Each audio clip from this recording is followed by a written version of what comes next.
Ko Taupiri te Maunga, our mountain is Taupiri. Ko Waikato-Tainui, our river, Waikato.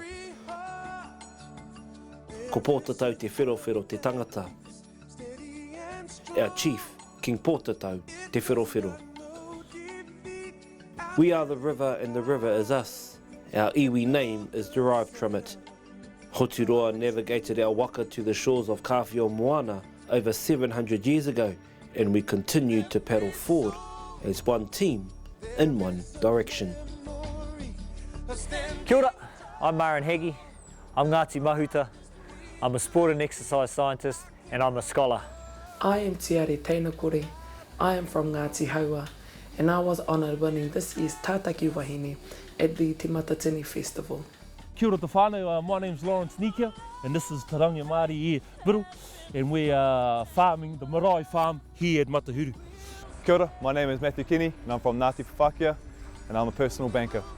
E ngā kaunui ana ahau ki tōku ahurea, I te mea ko tōku ahurea ka te aki I au. We're taking care of our whenua. I'm taking care of our future. No Waikato-Tainui. Ko tahitanga. We are Waikato-Tainui, we are one. No Waikato-Tainui tātou, ko tahitanga. Waikato-Tainui, one team. We are 64,000 Waikato-Tainui proud.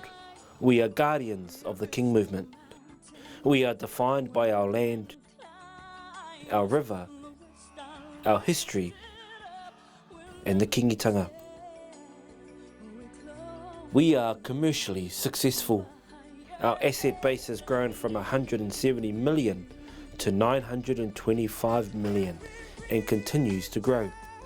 We are nurturing the future. We are wise. We are ruruhi. We are mokopuna.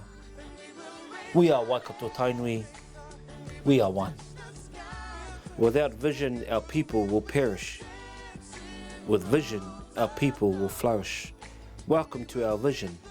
One team, one direction. Waikato-Tainui.